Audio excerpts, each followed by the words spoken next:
This lesson is about something surprisingly powerful: being able to read your own trust without feeling lost, intimidated, or dependent on a translator.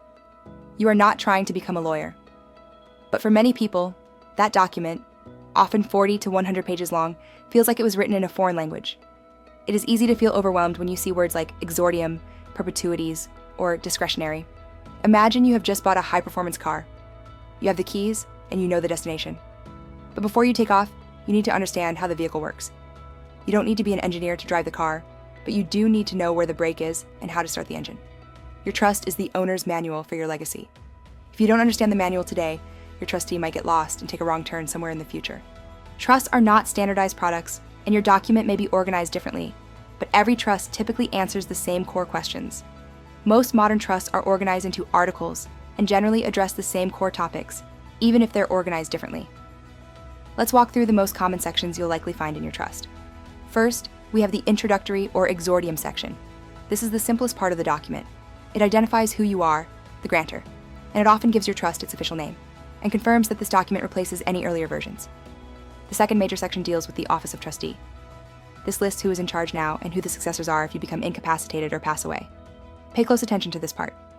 It should explain how a trustee can resign, how a new one is appointed, and how they get paid for their work.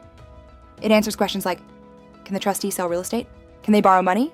Can they invest aggressively or only conservatively? Can they make emergency distributions?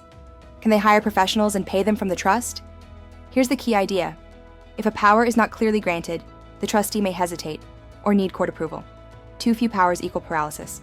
Too many powers without guardrails can lead to abuse or additional risks. Look for clarity, not just breadth. If it is a living trust, the third section often gives instructions about what the trust can do while you are still alive. Is the trust there to support you? If you are incapacitated, how should the trustee provide for you? Fourth, we look at the administrative powers. These are the day-to-day operations clauses.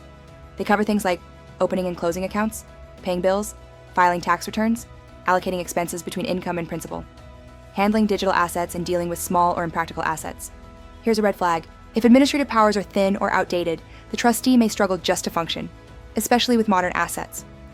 Fifth, and the one many people care about most, is the giving clauses, or distributions.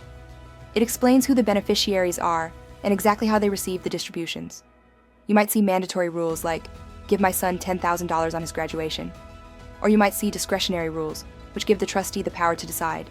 When reviewing, ask yourself, are distributions mandatory or discretionary? Is the standard clear, like HEMS, or vague, like comfort or happiness? As a quick refresher, HEMS stands for health, education, maintenance, and support.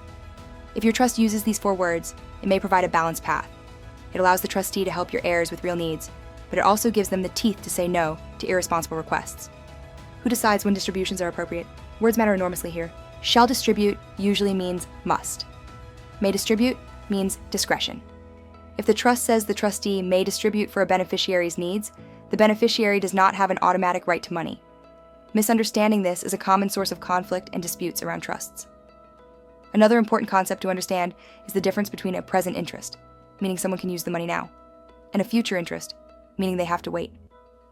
This is key to managing your heirs' expectations. Sixth is the beneficiary rights. This section determines what information beneficiaries are entitled to, how often they receive accountings, whether they can request explanations, whether they can remove or replace a trustee. Here's one common misunderstanding. Beneficiaries often assume they can demand distributions or control investments. In most trusts, they can't. But they can usually demand information and transparency. It's often up to you how you structure the trust and what rights or protections you give your beneficiaries. The next section is tax clauses.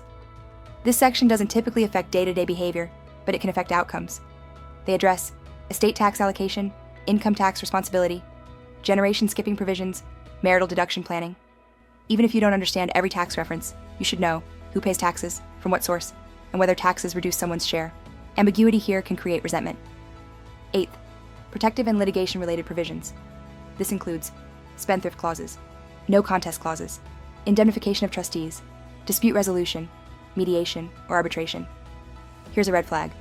If litigation is the first stop rather than the last, costs often explode and relationships may implode. Well-drafted trusts funnel conflict away from court when possible. Then there are the clauses that deal with termination and the residue. This answers, when does the trust end?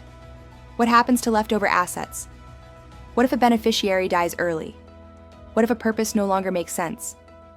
If this section is sloppy or missing, the trust can outlive its usefulness or collapse into confusion. So here's the big takeaway. Your job is not to decode every paragraph. Your job is to confirm that the decisions you've already made show up clearly and consistently. You need to understand the following. Who has power? Who has rights? When does money get distributed? How are decisions made? And what happens when something goes wrong? Finally, we reach the ending clauses. This is the signing ceremony area. It includes the signatures, the witness statements, if applicable, and the notary seal. In the eyes of the law, this is what makes the roadmap valid. So now that we've covered the most common articles in a trust, please be aware, there are countless trust document structures. Your document may not follow this structure exactly. The most important thing is to be sure you understand if your wishes are accurately captured in the document, and that you understand what the document is saying. If necessary, don't be afraid to walk through the document with a professional. A few precautionary steps today could save hours and thousands of dollars in the future. By watching this video, you now understand that a trust is not a wall of text. It is a system of organized instructions. You know the main articles to look for. If you would like to dive deeper, first start by answering the questions below this video in your MyEstateKit app. Then, look in the bonus and resource section for additional information and checklists into trust provisions. You have built a powerful engine for your legacy. By taking the time to read the manual, you are working to ensure that the people you love will have a smooth trip. You're doing great. Let's keep moving forward.